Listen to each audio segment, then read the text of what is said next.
আল্লাহকে বিশ্বাস করেছি, আমি ঈমান এনেছি। যেহেতু আমি ঈমান এনেছি, এর জন্য আল্লাহ পাক আমার জানমাল ক্রয় করে ফেলেছেন। আল্লাহ পাক কি বলেন? ইন্নাল্লাহা আশতারা মিনাল মুমিনিনা আনফুসাহুম ওয়া আমওয়ালাহুম বিআন্না লাহুমুল জান্নাহ ইউকাতিলুনা ফি সাবিলিল্লাহি ফায়াকতুলুনা ওয়া ইউকতালুন। ইন্নাল্লাহা আশতারা, নিশ্চয়ই আল্লাহ পাক ক্রয় করেছেন। কে ক্রয় করেছেন? সবাই চুপচাপ আছে, ঘটনা কি? প্রশ্নের জবাব দেবেন, প্রশিক্ষণ কর্মশালা, এর জবাব দিবেন ছাত্রদের মতো। কে ক্রয় করেছেন? কি ক্রয় করেছেন? জান এবং মাল। ইন্নাল্লাহা আশতারা, কে ক্রয় করেছেন? কাদের থেকে? মুমিনদের থেকে। মিনাল মুমিনিন, মিনাল কাফিরিন না, মিনাল মুশরিকিন না, মিনাল মুনাফিকিন না, মিনাল মুমিনিন। কাদের থেকে? কে ক্রয় করেছেন? কি ক্রয় করেছেন? জান এবং মাল। খুব ভালো মতো বুঝবেন, বোঝার চেষ্টা করবেন, খুব ভালো মতো বোঝার চেষ্টা করবেন। নিশ্চয়ই আল্লাহ পাক ক্রয় করেছেন মুমিনদের থেকে কি? জান এবং। আচ্ছা, আপনারা সবাই জানেন, যদি কেউ কিছু বিক্রি করে, মুবি, বিক্রিত মালের উপরে বিক্রেতার কোনো হস্তক্ষেপ থাকে না, মিল্কিয়াত থাকে না, মালিকানা থাকে না। বিক্রিত মালের সমস্ত মালিকানা কে? কার? যে ক্রয় করে, ক্রেতার। যদি বিক্রিত মালের উপরে হস্তক্ষেপ থাকে তাহলে বায়ে ফাসাদ হয়, এটা বায়ে সহি হয় না, এই বেচাবিক্রি জায়েজ নাই। যেটা বিক্রি হয়ে যাবে তার সম্পূর্ণ মিল্কিয়াত, মালিকানা কার? যে ব্যক্তি ক্রয় করছে। তাই ক্রেতাকে, ক্রেতাকে, বিক্রিতা কারা? আমরা। কি বিক্রি করেছি? কার কাছে? মানে জানমালের মালিককে। এই জন্য দেখছেন মুমিনদের নিজের ইচ্ছা কিছু করতে পারে না। ফজরের সময় প্রচণ্ড শীত, আপনি ঘুমের থেকে উঠে নামাজ পড়েন কেন?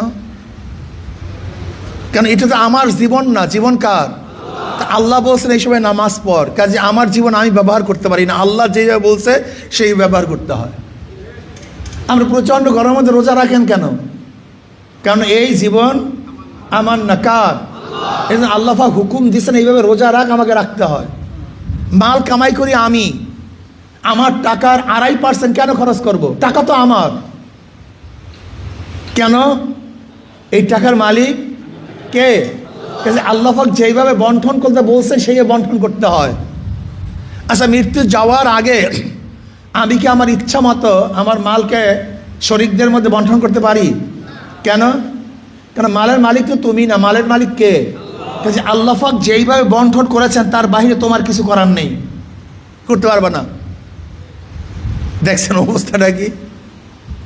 অর্থাৎ আহকামে এলাহি, আল্লাহ পাকের হুকুমের বাহিরে মুমিনের কিছু করার এখতিয়ারই নেই। এটা তো বিকৃত, জানমাল বিকৃত। আল্লাহ পাক ক্রয় করেছেন আপনার এবং আমার জান এবং মাল। বিনিময় কি? জান্নাত। বিআন্না লাহুমুল জান্নাহ। কাজী মুমিনের মূল টার্গেট হলো জান্নাত। মুমিনের মূল টার্গেট কি? জান্নাত। এটা মূল টার্গেট। যেমন এক সাহাবী উমর রাদিয়াল্লাহু তাআলা আনহু বদরের ময়দানে নবী আলাইহিস সালাম বললেন, আসো ওই জান্নাতের দিকে যার প্রশস্ততা আসমান এবং জমিন বরাবর। তিনি বললেন, বাহ বাহ। নবী আলাইহিস সালাম বললেন, তুমি বাহ বাহ বললা কেন? বলে, জান্নাতের মালিক হতে চাই। কিসের মালিক হতে চাই?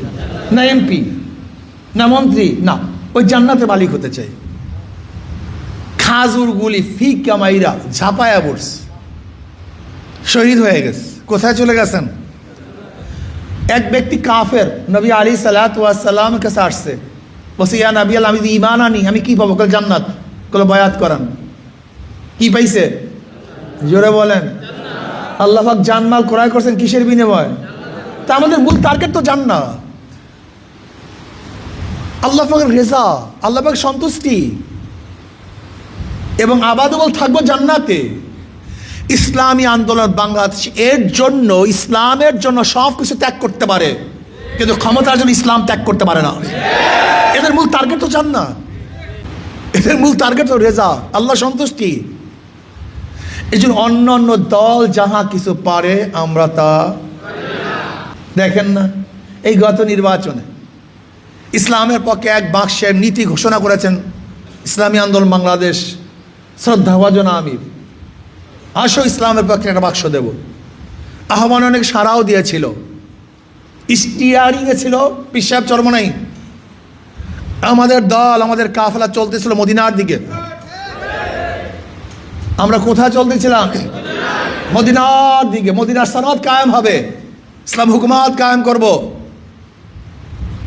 আমরা চলতেছিলাম মদিনার দিকে। হঠাৎ স্টিয়ারিং চিন্তাই হয়ে গেছে। স্টিয়ারিং এখন সেখানে দেখি স্টিয়ারিং আর একজন। এখন কাফেলা চলতেছে আমেরিকার দিকে। রওনা করছিলাম কোন দিকে? এখন চলা শুরু করছে।